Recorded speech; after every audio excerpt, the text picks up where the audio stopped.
आज जो बहराइच दंगा हुआ था उसमें जो आरोपी है 5 उनकी गिरफ्तारी हुई है। ये एक एनकाउंटर के बाद ये गिरफ्तारी हुई है।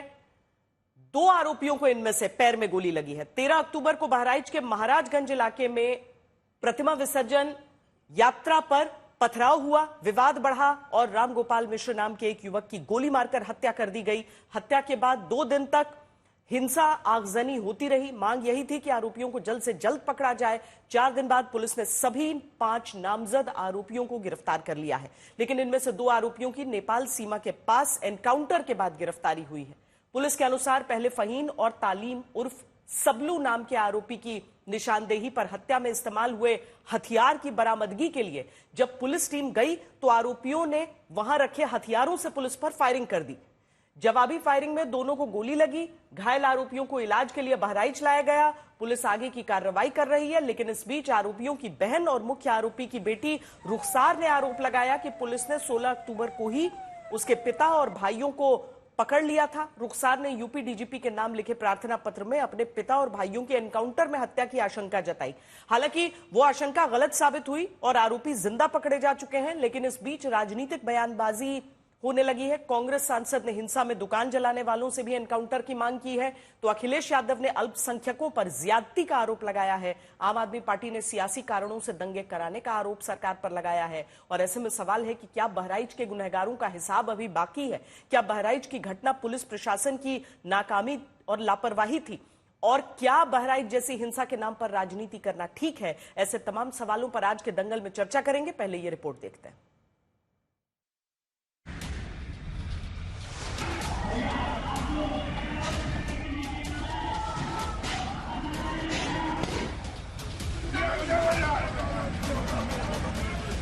ये सारी हिंसा फैलाई गई है।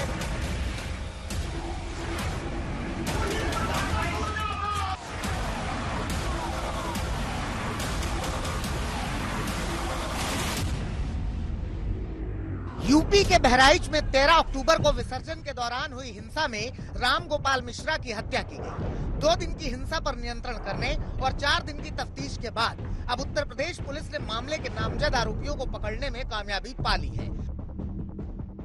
उत्तर प्रदेश एसटीएफ और पुलिस ने पुष्टि की है कि मामले के नामजद आरोपियों में से 2 आरोपी नेपाल भागने की फिराक में थे और एनकाउंटर में घेरे जाने के बाद पकड़े गए। ये जानकारी हुई है कि इसमें एक शॉर्ट एक्सचेंज ऑफ फायर भी हुआ। 5 व्यक्ति जो इस मर्डर में इन्वॉल्व थे उन सभी की गिरफ्तारी हुई है। मुठभेड़ की घटना बहराइच नेपाल सरहद के हांडा बसहरी नहर के पास हुई, जिसके बाद सभी आरोपियों को पुलिस ने गिरफ्तार करके इलाज के लिए ले गई। 2 व्यक्ति आए थे हमारे यहाँ, जो 2 लोग, एक सरफराज करके नाम है और एक तालिम करके, मोहम्मद तालिम। तो दोनों के, एक के दाएं पैर में है, एक के बाएं पैर में है। क्या स्थिति है सर? स्थिति दोनों की सही है। कहाँ भेजा गया सर? थोड़ा जो गोली है, गोली अभी भी अंदर ही है क्योंकि एग्जिट पॉइंट उसमें नहीं दिखा है। बाकी हमने डिस्ट्रिक्ट हॉस्पिटल बहराइच के लिए रेफर कर दिया है, वहाँ एक्सरे और फर्दर मैनेजमेंट के लिए। स्थिति दोनों की नॉर्मल है। कब लेके आए थे यहाँ पे? 2:35 के करीब, दोपहर में 2:35। तो गोली निकाल दी गई इसकी? गोली तो नहीं निकाली गई है, वो फर्दर डिस्ट्रिक्ट हॉस्पिटल में। घायल आरोपियों का प्राथमिक उपचार करने वाले डॉक्टर के मुताबिक 2 जख्मी आरोपियों को दोपहर करीब 2:30 बजे के बाद पुलिस इलाज के लिए लाई थी, जबकि एक आरोपी पहले ही गिरफ्तार हो चुका था। पुलिस के मुताबिक अब तक की कार्रवाई में मुख्य आरोपी अब्दुल हमीद और उसके 2 बेटे सरफराज और फहीम के अलावा ननकऊ और मारूफ अली को गिरफ्तार किया गया है, जबकि राजा और साहिर खान को कल ही गिरफ्तार कर लिया गया था। आरोपियों के खिलाफ अब पुलिस कानून के हिसाब से कार्रवाई करेगी, लेकिन इस बीच एक चिट्ठी को लेकर यूपी पुलिस की एनकाउंटर थ्योरी पर सवाल उठ रहे हैं। यूपी के डीजीपी के नाम यह आवेदन मुख्य आरोपी अब्दुल हमीद की बेटी ने लिखा है। इसमें दावा किया गया है कि अब्दुल हमीद और उसके बेटों को 16 अक्टूबर के दिन ही महाराजगंज के करीब कायनात धर्मकांटा के पास से गिरफ्तार किया गया था और टाटा सुमो कार में बिठाकर पुलिस ले गई थी। रुखसार ने आशंका जताई कि उनके पति, देवर, पिता और भाई की हत्या की जा सकती है। हालांकि रुखसार की आशंका सही नहीं हुई और आरोपी जिंदा पकड़े जा चुके हैं। इस बीच बहराइच की हिंसा के बाद सही विपक्षी दल लगातार यूपी सरकार पर सवाल उठा रहे हैं। अखिलेश यादव ने कहा है कि हिंसा रोकने में नाकाम रही यूपी सरकार अब वहां ज्यादती कर रही है। क्या प्रशासन को जानकारी नहीं थी कि किस तरह का वहाँ क्या क्या हो रहा है? पूरी जिम्मेदारी प्रशासन की है। अब प्रशासन और शासन मिलकर के अन्याय कर रहा है, अन्याय। बहराइच में पुलिस प्रशासन की नाकामी से हुई वारदात और उसके बाद भड़की हिंसा को लेकर कानून व्यवस्था पर तमाम सवाल उठे थे, लेकिन वारदात के बाद अब पुलिस की कार्रवाई को लेकर भी विपक्षी दल योगी सरकार पर सवाल उठा रहे हैं। जब जब ये चुनाव में कमजोर होते हैं, कभी मुजफ्फरनगर होता है, कभी अलीगढ़ होता है, कभी बहराइच होता है, देवरिया होता है, अडानी का लड़का जाता है किसी दंगे में, अमित शाह का बेटा जाता है, झगड़े लड़ाई में किसी बीजेपी नेता का बेटा जाता है, कौन मर रहा है इसमें? हमारे घरों के बच्चे। फिलहाल बहराइच हिंसा में हत्या को लेकर तमाम सवालों के जवाब भी मिलने बाकी हैं। हिंसा के पहले और हिंसा के बाद की पूरी कहानी पुलिस की तफ्तीश के बाद ही सामने आ पाएगी। बहराइच से आशीष श्रीवास्तव के साथ कुमार अभिषेक, लखनऊ, आज तक। दंगल में आज हमारे साथ जुड़ रहे हैं भारतीय जनता पार्टी की तरफ से के शर्मा जी, अखिलेश प्रताप सिंह प्रवक्ता कांग्रेस हमारे साथ जुड़ रहे हैं, डॉक्टर आशुतोष वर्मा प्रवक्ता समाजवादी पार्टी, वारिस पठान प्रवक्ता AIMIM और प्रोफेसर संगीत रागी एक राजनीतिक विश्लेषक के तौर पर हमारे साथ जुड़ेंगे। लेकिन सबसे पहले हम एनकाउंटर साइट पर आपको लिए चलते हैं, जहां से हमारे संवाददाता आशीष हमारे साथ इस समय जुड़ रहे हैं। आशीष, पुलिस वालों की भी वहां पर मौजूदगी है क्या वहां पर अभी? और चूंकि ये बताया गया, जानकारी दी गई वहां पुलिस की तरफ से कि जो हथियार है उनकी बरामदगी के लिए वहां पर पहुंचे थे जब फायर खुला, और उसके बाद क्या देख पा रहे हैं आप वहां पर, और इस समय क्या कोशिशें और पुलिस की तरफ से? देखिए श्वेता, साफ तौर से जब ये एनकाउंटर की बात आई, कहीं ना कहीं ये बहराइच हिंसा के जो तार थे, वो मेन जो आरोपी थे, मुख्य साजिशकर्ता कह सकते हैं, वो उनका मुठभेड़ हुआ है। मैं जिस जगह पर खड़ा हूं ये बहराइच का ही एरिया है, यानी कि नानपारा एरिया है, और यहाँ से महज आप मानेंगे तो नेपाल 15 से 16 किलोमीटर है, जबकि बहराइच जहां पर यह हिंसा हुई है वो तकरीबन 40 किलोमीटर है। ये जो स्थान आप मेरे पीछे देख रहे हैं, यहां पर एनकाउंटर हुआ है, इस ऊपर वाले स्थान पर, और मुठभेड़ में मार गिराया है। साफ तौर से उस दौरान जब पुलिस बरामदगी चाहती थी, यानी कि जो हथियार प्रयोग किए गए थे, उन हथियारों को यहां पर छुपाया गया था। तो आप सोचिए कि किस तरीके से रिकवर करने के लिए यहां पर हथियार को लेकर आया गया था। यानी 40 किलोमीटर दूर यहां से हिंसा हुई, और यहां 40 किलोमीटर दूर नेपाल जाने के रास्ते में उन्होंने इस हथियार को छुपाया। जहां पर पुलिस जब रिकवरी करने पहुंची, उस दौरान उन्होंने पुलिस और एसटीएफ पर भी फायर किया, और पुलिस ने जो हथियार छुपाया हुआ था वो लोडेड गन था आशीष। यस जी श्वेता, बिल्कुल वो लोडेड गन था, यहाँ पर छुपाया हुआ था, और उस पर उससे ही फायर भी किया गया। तो कह सकते हैं कि 2 को गोली लगी है पैर में, जिसमें तालिब सरफराज को। इस पूरे एरिया को अब देखिए पुलिस ने अपने टेक ओवर कर लिया है, और यहाँ पर दूर दूर तक सन्नाटा रहता है। बस्ती जो है यहाँ से काफी दूर है। तो ये एनकाउंटर की जहां पर हुआ है, वहां पर ये माना जा रहा था कि इन आरोपियों को पता था कि अगर हमें भागना होगा तो नेपाल बहुत पास में है, हम जा सकते हैं, और यहाँ पर कोई क्योंकि रहता नहीं है तो उनके हथियारों को भी कोई नहीं देख सकता है या पकड़ सकता है। चूंकि हिंसा बहराइच की पूरे देश में चर्चा थी, और ऐसे में माना जा रहा था कि पुलिस, योगी आदित्यनाथ ने साफ कर दिया था कि गिरफ्तारी होगी, और ऐसे में पीड़ित परिवार भी मांग कर रहा था कि गिरफ्तारी हो, एनकाउंटर हो। और वही कहीं ना कहीं पुलिस पर भी कई सवाल खड़े हो गए थे कि आखिर और वैसे भी जब भी एनकाउंटर होता है उसके बाद तो और सवाल जुड़ जाते हैं, जो कि इस समय हो भी चुका है। रामबरन भी हमारे साथ हैं, जो कि उस अस्पताल, जिला अस्पताल के बाहर से है जहां पर आरोपियों को इस समय भर्ती कराया गया है। रामबरन, हमने देखा कि लोगों का भी जमावड़ा वहां पर काफी बढ़ा था। इस समय क्या परिस्थिति है वहां की, और क्या जो दोनों आरोपी हैं जो घायल हैं, जिन्हें गोली लगी है, उनके बारे में कोई अपडेट है? श्वेता, आपको बता दें कि इस समय जो ये आपका बहराइच का जो मेडिकल कॉलेज है, इस समय हम आप मेरे पीछे देख पा रही हैं, ये बहराइच का इमरजेंसी वार्ड है, और यहाँ पर जिस तरीके से भारी पुलिस बल है, मीडिया का जमावड़ा है, उसमें बहराइच एक सेंसिटिव एरिया है, मुस्लिम बहुल एरिया है, सिटी में भारी तादाद में मुस्लिम हैं, और ये जो दोनों लोग आते हैं वो उन्हीं तबके से आते हैं, उसी कम्युनिटी से आते हैं। तो बहराइच में पुलिस ने कोई अनहोनी ना होने पावे, इसके लिए भारी पुलिस बल यहाँ तैनाती करी है। अभी एसपी वृंदा शुक्ला अभी जस्ट मीडिया को ब्रीफ करके यहाँ से निकली है। दोनों के पैर में गोली लगी है। जब इनको नानपारा लाया गया तो वहाँ डॉक्टर अरशद सिद्दीकी, जो नानपारा CSC के हैं, उन्होंने ये साफ तौर से बताया कि अभी उनके पैर में गोली है, और इसको निकालने के लिए इन्हें बहराइच मेडिकल कॉलेज भेजा जा रहा है। अभी थोड़ी देर पहले उन्हें इसी मेडिकल कॉलेज में, मेरे पीछे के इस इमरजेंसी वार्ड में उनको लाया गया है। होशो-हवास में है दोनों? बिल्कुल, वो होशो-हवास में है। जी श्वेता, ठीक है, बहुत शुक्रिया आशीष और रामबरन, आप दोनों का बहुत शुक्रिया। अब हम दंगल में चर्चा अपने मेहमानों के साथ शुरू करते हैं। के शर्मा जी, सबसे पहले आपके साथ, और अखिलेश यादव ने जो बातें कही हैं उस पर मैं आपका जवाब चाहूंगी। अखिलेश यादव कहते हैं अगर नहीं भी बताते कि किसका एनकाउंटर हुआ है तब भी मैं बता देता किस मजहब के लोग थे। वो कहते हैं सरकार अपनी नाकामी को छुपाने के लिए इस तरह के एनकाउंटर्स रोज कर रही है, और ये घटना हुई नहीं, ये करवाई गई। मतलब जो एनकाउंटर जिस कारण हुआ वो घटना भी करवाया गया उसे। श्वेता जी, इससे ज्यादा हास्यास्पद क्या हो सकता है अखिलेश यादव के बयान के? वो जो कह रहे हैं कि यदि ये बताते भी नहीं तो मैं बता देता, क्योंकि उन्हें पता है कि अपराधी कौन है। अपराधी जो है उसके प्रति उनकी सहानुभूति सदैव से रही है। जब जब कोई उत्तर प्रदेश में अपराधी पकड़ा जाएगा तो उसके समर्थन में कौन खड़ा होता है? अखिलेश यादव। और यदि उसमें वो एक जाति विशेष का हो तब तो वो उनके तो भैया आत्मा रोने लगती है। उनको अखिलेश यादव को अपराधी से कोई लेना देना नहीं है, जाति और धर्म से लेना देना है। अपराध क्या होता है? अपराध तो उसमें तो मैं कहूंगा कि एक तरह के उनके स्वभाव का हिस्सा है। अखिलेश जी के भी स्वभाव का हिस्सा रहा है। तो स्वाभाविक है कि इनको अपराध से कोई लेना देना नहीं है समाजवादी पार्टी को, लोगों को। अरे जो पार्टी अतीक अहमद के कुत्ते से हाथ मिलाती हो, जिनके नेता मुख्तार अंसारी को जो माफिया थे और उसके प्रति जो है उनको एक प्रतिष्ठित परिवार का बताती हो, तो ऐसे लोगों से आप क्या अपेक्षा करेंगे श्वेता जी?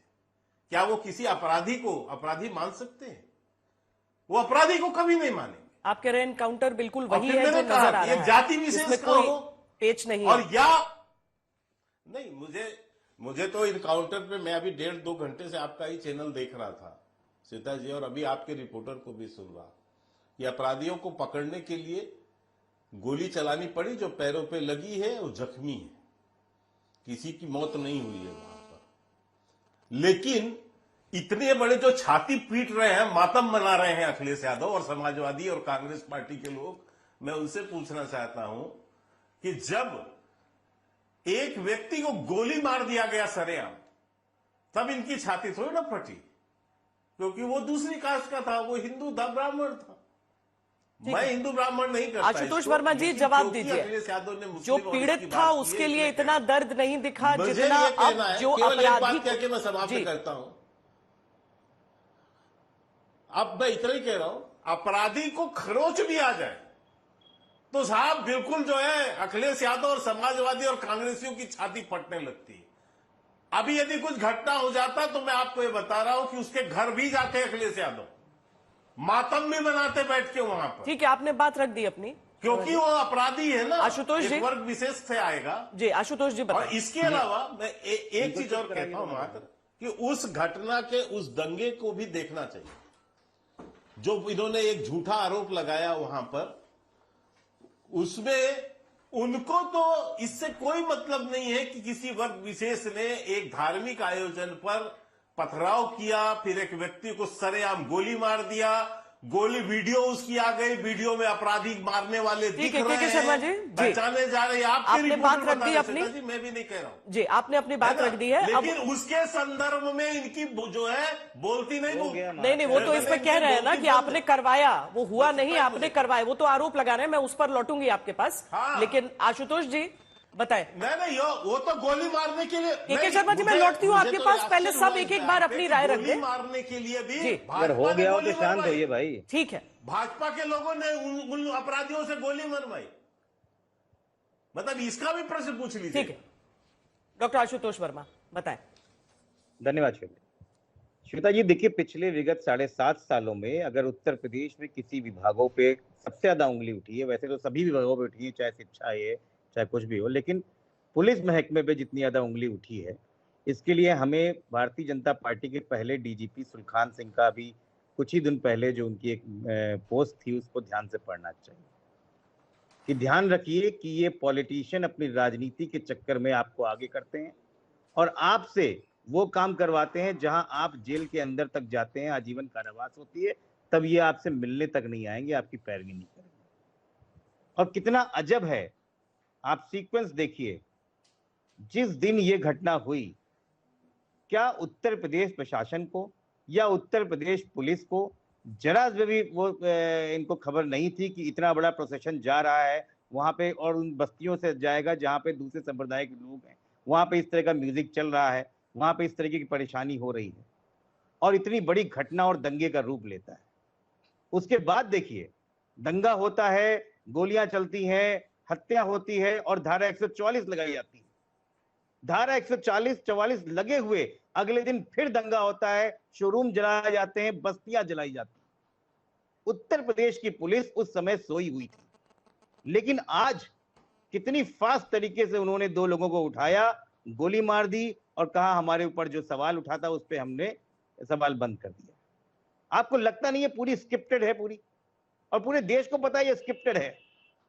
भारतीय जनता पार्टी जब जब चुनाव में जाती है तब तक उसको हिंदू और मुस्लिम याद आते हैं। आशुतोष जी, सिर्फ एक चीज मैं चाहूंगी इसमें जोड़ देना, आप अपनी बात आगे करते रहिए, लेकिन क्योंकि तस्वीर में दिख रहा है कि एक छत पर क्या हुआ, उसके मद्देनजर बताइए कि आज जो पुलिस की कार्रवाई है वो आपके अनुसार सही है या गलत है। बिना इतिहास में गए हम उन चीजों को अभी छोड़ दें कि क्या कहा गया पूर्व डीजीपी की तरफ से, लेकिन आज जो कार्रवाई हुई है उस वीडियो को देखें और उसके बाद आज की कार्रवाई पुलिस की, क्या वो सही है या गलत है?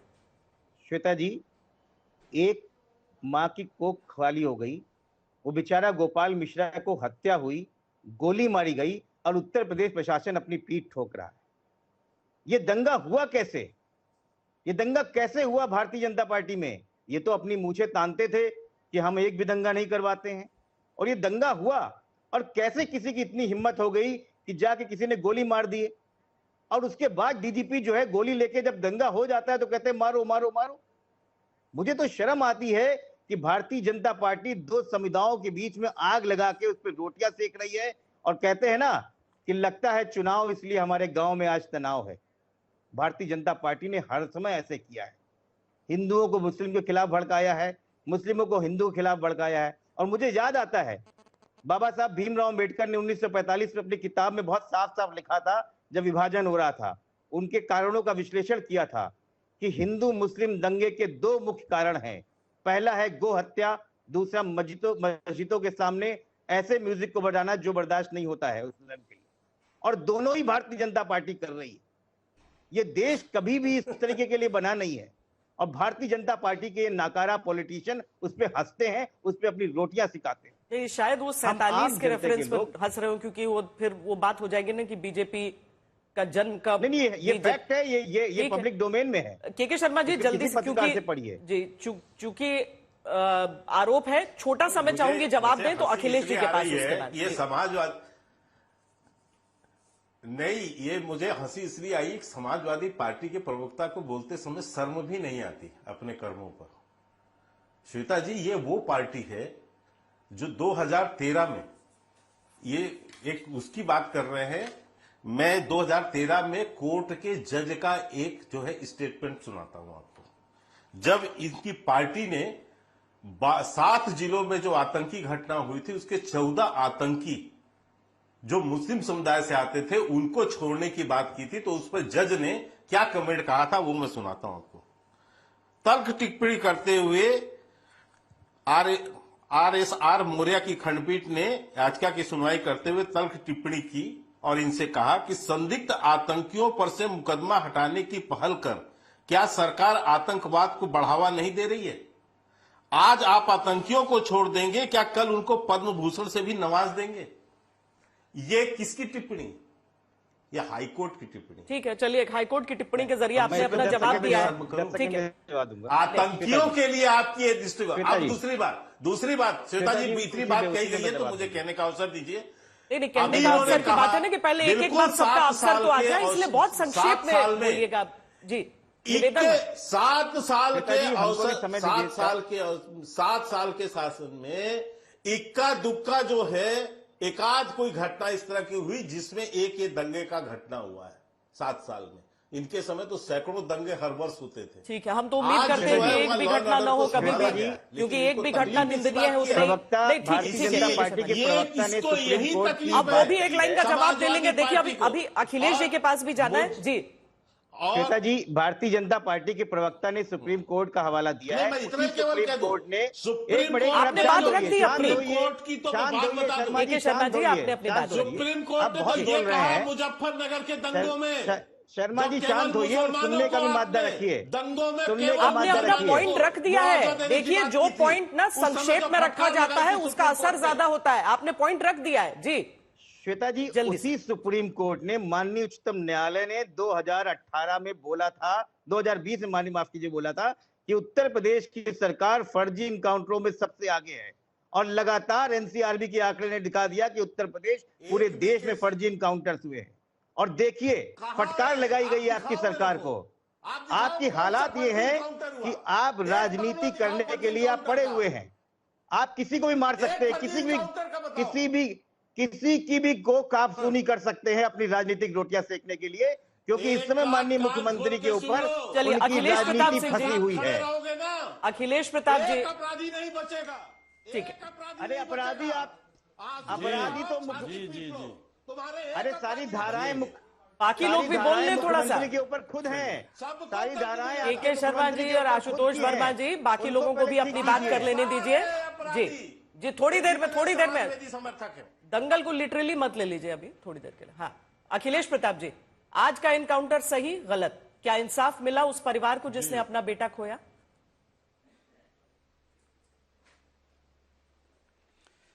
श्वेता जी, उत्तर प्रदेश में जितने भी इनकाउंटर हो रहे हैं पिछले 7-8 वर्षों में, सबकी स्क्रिप्ट एक ही क्यों है और सबकी रिपोर्टिंग एक ही क्यों है? बरबेटम एक ही स्क्रिप्ट है और सबकी ऑन स्पॉट रिपोर्टर की रिपोर्टिंग और एंकर की एंकरिंग, ये सब एक ही है। कोई एक शब्द का भी परिवर्तन नहीं हो रहा है किसी भी इनकाउंटर में। आपने रिसर्च कर लिया? हम ये पूछते हैं कि 2 दिन तक जिला जलता रहा, आगजनी, लूटपाट, मार पिटाई सब होती रही, कितने लोग अरेस्ट हुए? प्रदेश सरकार ने कितनों पे कार्रवाई की, कितनों पे एफआईआर हुआ, कितने लोग डिटेन हुए? यहां से होम सेक्रेटरी और डीजीपी तक वहां गए, हाथों में पिस्टल भी लहरा के दिखाया, सबने देखा, आप लोगों ने दिखाया कि कैसे बवालियों मवालियों के और लूट खसोट जारी रहा पूरे जनपद में। आपके पास कोई सूचना हो कि कितने एफआईआर हुए हैं, प्रदेश सरकार ने कितनी कार्रवाई की है, कितने लोगों को अरेस्ट किया हो तो बताइएगा। इंस्पेक्टर सुबोध सिंह दंगे रोकने के चक्कर में गोली मारे गए। मारने वाला बड़ी मुश्किल से पकड़ाता है, छूट के आने पे स्वागत कौन करता है? बीएचयू में बच्ची से दुराचार होता है, वो दुराचारी पकड़े नहीं जाते हैं, बड़ी मुश्किल से पकड़ जाते हैं, छूट के आने पे उनका स्वागत कौन करता है? अयोध्या में राम मंदिर में काम करने वाली बच्ची का दुराचार होता है, बहुत शोर मचाने के बाद गिरफ्तारी होती है, उसके घर बुलडोजर का पता क्यों नहीं था? मिल्कीस वाने को हत्यारे का स्वागत कौन करता है? गौरी लंकेश की हत्यारों को छूटने का स्वागत कौन करता है? आज जो हुआ वो सही हुआ गलत हुआ अखिलेश जी? श्वेता जी सुनिए श्वेता जी, सही हम अदालत नहीं है, ये आप लोग करते रहिए। नहीं, मैं आपसे पूछ रही हूँ, कोई तो निजी राय भी होती है ना। श्वेता जी, बातें तो आपने बिना अदालत के कह दी। मैंने जो पूछा उसका जवाब आप दीजिए। क्या मैंने जो आप तो कह चुके, आप तो फैसला सुना चुके हैं कि मीडिया सेम स्क्रिप्ट बोल रही है। जनपद आप फैसला सुना दिया, मैं स्क्रिप्ट दोहरा रही हूँ। बताइए आज जो हुआ वो सही हुआ गलत हुआ? सुन तो लीजिए, बता रहा हूं ना। आप बता सकती है कितने अरेस्टिंग हुई? 2 दिन तक जिले को जलता रहा, जलाने वाले मवाली घूमते रहे, कैमरे पे दिखते रहे जी। बता सकती है? 50 लोग जेल भेजे जा चुके हैं। अरे कितने हुए, कितने पकड़े गए, कितने पे इनकाउंटर, उनके ऊपर उनके तरफ के कितने इनकाउंटर के साथ हो रहा था, 2 को गोली लगी में पकड़े गए। कौन पकड़ा गया? सुनिए बाकी लोग भाग नहीं रहते ना। आपने बोलने को कहा, बात सुनिए। आप सवाल बीच में पूछ लेते हैं, चलिए आप पूरा सवाल पूछ लीजिए। सॉरी श्वेता जी सुनिए, जिस सरकार की छवि ये बनाई जाए कि वो बुलडोजर वाली है और इनकाउंटर वाली है, तो समझ जाइए वो लोकप्रिय सरकार नहीं, वो बैर भाव, द्वेष और प्रतिशोध की राजनीति करने वाली सरकार है। ये क्या बात करेंगे भाजपाई? दुनिया की पहली सरकार है उत्तर प्रदेश की बीजेपी की, जिसने अपराधियों से मुकदमे वापस करने के लिए कानून बनाया, विधानसभा में बिल लाए। कस्टडी में, पुलिस कस्टडी में बीजेपी में हत्याएं हुई, पुलिस कस्टडी में। कौन आया, कहां से आया, क्या वेपन था, कौन पीछे सपोर्ट किया, कुछ पता नहीं। जेल के अंदर हत्याएं हुई, कुछ पता नहीं कैसे कराया गया। लिप्तता किसकी होगी अंदाजा लगाया जा सकता है। कोर्ट के अंदर हत्या हुई, लिप्तता किसकी है, के सामने हत्या हुई, सबको पता है। ये जो क्रिमिनल फ्रेंडली सरकार है, क्रिमिनल फ्रेंडली सरकार, इस सरकार का जर्रा जर्रा पब्लिक में सार्वजनिक हो चुका है। ठीक है, कोई कानून व्यवस्था संभालने की चीज नहीं, कोई वारिस पठान जी, अपराध और जो सरकारी समर्थित है। और एक मिनट और, प्रभाकर चौधरी याद है, एसएसपी था एक जनपद का, एक दंगाइयों को रोक रहा था, इधर से नहीं, वो दंगाई पिस्टल तक लिए थे, सब कुछ लिए थे। 10 मिनट के अंदर सस्पेंड कर दिया गया कि इन दंगाइयों को दंगा करने से क्यों रोका तुमने, याद है कि नहीं? क्यों उसको सस्पेंड किया गया? अब वारिस जी बोल रहे हैं ये पुलिस के सामने इस तरह से प्रोसेसन चला आ रहा था, प्रशासन क्या कर रहा था? अखिलेश जी बोल रहे हैं, कहानी एक छोटा सा आंसर 2 दिन तक के शर्मा जी, सारे आरोप इकट्ठा हो रहे हैं, एक साथ दे दीजिएगा जवाब, मुझे लग रहा है उसका जवाब चाहिए। जी, वारिस पठान जी को भी जोड़ लेती हूँ पहले। इनको चाचा जी को बताइए कि वहां पर मैं इतना बता दूं कितना केस हुआ है, कितना एफआईआर हुआ है, कितने लोग गिरफ्तार हुए हैं। देखिए, जो ऑफिशियल जानकारी थी वो मैंने बताई। अगर आप चाचा जी को, जी चाचा जी बेचारे कहीं और रहते हैं, हाँ चाचा जी कहीं और रहते हैं, इसलिए बता देता हूं कि बहराइच दंगे में 12 मुकदमे हुए हैं, 50 से ज्यादा गिरफ्तारियां हो चुकी हैं, 5 लोग आज जो है फिर गिरफ्तार हुए। ठीक है, इनको पता नहीं होगा, इनको इसलिए पता नहीं है, ठीक है, नहीं मैंने उनको बताया है, वो सुन पे बात न करें। जी श्रोता जी, से उत्तर प्रदेश की जनता, ठीक है के शर्मा जी, ये जानकारी उनको दे दी गई है, दर्शकों को भी दे दी गई है। वारिस पठान जी, आप अपनी बात रखें। 40 साल से शासन में नहीं आ पाए हैं, 2 विधायक। देखिए श्रोता जी, सबसे पहले तो बात यह है कि अपना देश संविधान से चलेगा, कायदे कानून से चलेगा, रूल ऑफ लॉ से चलेगा, ना कि योगी की ठोक डालूंगा वाली पॉलिसी चलेगा। ये ठोक डालूंगा वाली पॉलिसी का नतीजा है कि आज देखिए क्या हो गया। अब एक वीडियो वायरल है पूरे देश भर के अंदर जो चल रहा है, वो रुखसार जो उनकी बहन है उसका एक वीडियो है। रुखसार ने कल कहा कि हमारे घर पे तकरीबन 4-4:30 बजे के करीब उत्तर प्रदेश की एसटीएफ आई, उसने मेरे पिता अब्दुल हमीद, मेरे भाई सरफराज और फ़हीम को पकड़ के ले गई। अब वो कहाँ है, किधर है, किस हाल में, कौन से पुलिस स्टेशन में है, किसकी हिरासत में, कुछ हमको पता नहीं है। ये उसका वीडियो पूरी तरह से वायरल है। उसने यहां तक कहा कि हमको डर है कि कहीं उसका फर्जी एनकाउंटर ना हो जाए। उन्होंने अपील की नरेंद्र मोदी जी से, देश के प्रधानमंत्री से, योगी जी से कि आप बताइए क्या है सही, जो चीज सामने सबके सामने लाइए, मगर उसका कोई ने संज्ञान नहीं लिया, कुछ नहीं हुआ और उसकी बात सही निकली। आज आप हम सब देख रहे हैं कि 2 जन के पैरों में गोली लगी है, एक तालिब के सरफराज के नाम पर बताया जा रहा है। ये एनकाउंटर के बाद की भी तस्वीरें हम दिखा रहे हैं, जब आरोपियों को लेकर यूपी पुलिस वहां से जा रही है। देखिए, जिसको गोली लगी है पैर में, 2 आरोपियों को गोली लगी है, एक को दाएं पैर में, एक को बाएं पैर में, और यूपी पुलिस जिसके जवान इस समय आपको बुलेट प्रूफ जैकेट्स में दिख रहे हैं, वो उन दोनों को 2 पुलिस वाले दोनों को वहां से चलकर जो एनकाउंटर का साइट है वहां से ले जाते हुए दिख रहे हैं। अब वारिस पठान जो बात कह रहे हैं कि जो आरोपियों की बहन की तरफ से ये आशंका जताई गई थी, लेकिन वारिस पठान जी इसके साथ ही ये बात भी तो हो जाती है ना कि रुखसार कह रही है कि जान का खतरा, लेकिन आमतौर पर एनकाउंटर में कहा यही जाता है कि आप वेस्ट डाउन शूट करें, और वही यहां पर हुआ है। फिर एक वीडियो के वायरल होने की बात आप कर रहे हैं, और दूसरा जो वायरल वीडियो है जहां पर एक शख्स को गोली मारकर वो गिरते हुए दिख रहा है, वो भी तो एक तस्वीर है ना, उसका भी तो एक पूरा परिवार है।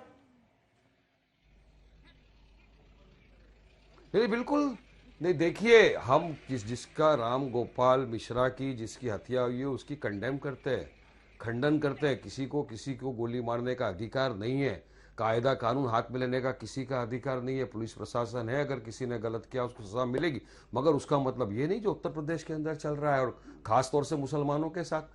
पहले आपको लगता था कि ठीक है पकड़ा है, सीधा आप बुलडोजर से उसके घर को उड़ा देते थे, तो सुप्रीम कोर्ट ने संज्ञान लिया और सुप्रीम कोर्ट ने तो यहां तक कहा कि अगर आपको ये भी पता है कि इसको सजा हो गई तो भी आप उसके घर को बुलडोजर से नहीं उड़ा सकते, लथार लगाई तब भी रुकने को तैयार नहीं। सुप्रीम कोर्ट का भी कायदे कानून को नहीं मानते लोग। आप दूसरी जगह पे ये देखिए कि कुछ लोग बहराइच में ही डंडा वंडा लेके निकले, घरों को जलाया, दुकानों को जलाया, तोड़ फोड़ कर दी। उनके खिलाफ क्या कार्रवाई की उत्तर प्रदेश पुलिस ने, अब तक मैं पूछना चाहूंगा। अब देखिए मुंबई के अंदर भी बहुत सारे एनकाउंटर होते थे, यहां तक कि एक एनकाउंटर स्पेशलिस्ट पे तो पिक्चर भी बन गया, अब तक 56। अब मुझे लगता है उत्तर प्रदेश की जो सरकार है या वहां का एसटीएफ उसका रिकॉर्ड तोड़ना चाहती है और बनाना चाहती है कि अब तक हजारों, हो सकता है ये बात, लेकिन देश के अंदर संविधान से अब उनके खिलाफ क्या कार्रवाई करोगे जिन लोगों ने दुकानों को, मकानों को फूंक दिया, जला दिया। आप हमने सबने देखा, आप ही का चैनल भी दिखा रहा था कि किस तरह से रास्ते पे उतर गए थे।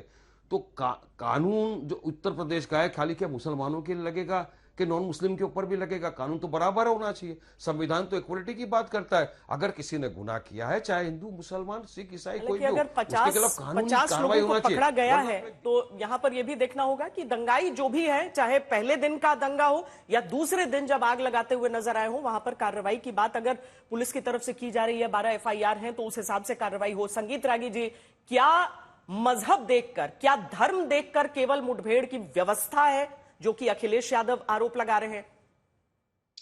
देखिए श्वेता जी, सबसे पहले तो धर्म देख करके मुठभेड़ हुआ नहीं है। इसमें दुबे भी मारे गए हैं, यादव भी मारे गए हैं, अन्य जातियों के लोग भी हैं और दूसरे धर्म से भी हैं, हिंदू से भी हैं, मुसलमान से भी हैं। तो ये मुझे लगता है कि ये जो नैरेटिव है, ये जो विमर्श खड़ा किया जा रहा है, वो अपने आप में गलत है। दूसरी बात है कि एक हत्यारा जिसने 21 राउंड गोली चलाई, मारा एक व्यक्ति को, अभी वारिस पठान कह रहे हैं, उसके लिए इतनी संवेदना व्यक्त की जा रही है। तीसरी बात, संविधान से चलेगा तो संविधान में ये कहाँ लिखा हुआ है कि यदि प्रोसेशन जा रहा हो और मुस्लिम मोहल्ले से जा रहा हो तो वहां पर लाउड स्पीकर नहीं बजाएगा? वहां पर क्या पहले से मस्जिदों पर पत्थर रख करके ये अभ्यास किया जाता है? और यदि ये पहली बार हो रही होती घटना तो मैं मानता कि हाँ ये पुलिस का फेर है। नहीं, ये इस समाज की, मुस्लिम समाज की मानसिकता है। वह जिस क्षेत्र में डोमिनेट करता है, न्यूमेरिकली डोमिनेट करता है, वो मान लेता है कि हमारा पाकिस्तानी क्षेत्र है, इस क्षेत्र से हिंदू नहीं गुजर सकता है, हिंदू के प्रोसेशन नहीं गुजर सकता है, दुर्गा पूजा के प्रोसेशन नहीं गुजर सकता है, गणेश पूजा के विसर्जन के प्रोसेशन नहीं गुजर सकता है। ये मानसिकता क्या ये देश के एक हिस्से में है? नहीं, ये मानसिकता देश विभाजन से पहले भी मुसलमानों में थी और दुर्भाग्य है कि देश विभाजन के पश्चात भी मुसलमानों के बहुत बड़े वर्ग में यही मानसिकता है कि काफिरों का प्रोसेशन कैसे निकल जाएगा। 30 सेकंड रुक जाइए। अभी समाजवादी पार्टी के लोगों ने कहा कि भाई ये जो कातिलों की सरकार है, ये अपराधियों को संरक्षण फ्रेंडली सरकार। नहीं साहब, आपकी पार्टी अपराधियों को, मुस्लिम अपराधियों को संरक्षण देती है इसलिए क्योंकि मुस्लिम बड़ा वोट बैंक है और जैसे ही उस पर योगी जी की सरकार का प्रहार होता है, जितने और गैंग के गुंडे और गिरोही थे वो सब आपके साथ खड़े रहते हैं और जब उन पर प्रहार हो रहा है तो आपका कष्ट बाहर निकल। ठीक है, जनरलाइज ना करें, हम जनरलाइज ना करें। ऐसे भी जब सांप्रदायिक हिंसा का मामला होता है तो संवेदनशील परिस्थितियां रहती हैं। पर के शर्मा जी, जो कि आपके जो विपक्षी दल के जो साथी हैं इस पैनल पर, वो भी आरोप लगा रहे हैं और वो सीधे कोर्ट की बात करते हैं कि कोर्ट की तरफ से भी आईना दिखाया गया है। ऐसे में आपको लगता है कि भरोसा जनता में, चाहे वो हिंदू हो चाहे मुस्लिम हो, उसमें बने रहने की आवश्यकता हो जाती है? नहीं, बिल्कुल जनता का विश्वास हमारे ऊपर है, इसीलिए हमको वहां पर जो है जनता का जनमत और जनाधार भी है हमारे पास। लेकिन मुझे आश्चर्य, मेरी आवाज म्यूट कर दिया था इसलिए मैं पुनः इस बात को रिपीट कर रहा हूं कि 12 मुकदमे इसमें हुए हैं, 50 से ज्यादा गिरफ्तारियां वहां पर हुई हैं और 5 आज पकड़े गए। कांग्रेस के प्रवक्ता को इसलिए इसकी कोई जानकारी नहीं है कि 40 साल से उत्तर प्रदेश की जनता ने इनको बाहर रखा है सत्ता से और न इनको वहां पर कोई स्पेस है। अभी मैं यदि गलत नहीं तो 2-3 विधायक से ऊपर इनके वहां होंगे भी नहीं, तो 450 में। तो इसलिए इनको कुछ नहीं पता है, ना उनको कानून व्यवस्था से। 40 साल से बाहर है बेचारे, क्या करें। रही बात समाजवादी पार्टी और अभी जो है यहाँ पर वारिस पठान जी कह रहे थे, साहब इनको बड़ी तकलीफ है कि बाद में जो है क्या कार्रवाई हुई। अरे जो लोगों ने गोली चलाई, जिन लोगों ने पत्थर मारे, जिन लोगों ने दंगा भड़काया, तुम्हारी हिरासत में था ना, उनके प्रति इनकी संवेदना है, लेकिन दूसरे के प्रति दूसरे के प्रति इनकी जो है सोच है, हिरासत में जो ये दूसरे के सोच के प्रति दूसरे पर उसमें कार्रवाई कीजिए। आज आश्चर्य ये है कि इनको, ये तीनों जो बैठे हैं विपक्षी दल के लोग, केवल मुस्लिम तुष्टीकरण कैसे हो, मुस्लिम वोट बैंक कैसे उस पर बात की जाए, केवल उसके लिए बात करना है। चलिए, समय हमारे पास इतना ही है। आप सबका बहुत बहुत धन्यवाद दंगल में जुड़ने के लिए हमारे साथ। ये ताजा तस्वीरें जो कि सामने आई हैं, जो दोनों आरोपी जिनको गोली लगी है, मुठभेड़ के बाद गिरफ्तारी हुई है, उन दोनों आरोपियों की ये तस्वीरें यूपी पुलिस के साथ आप इस समय देख सकते हैं।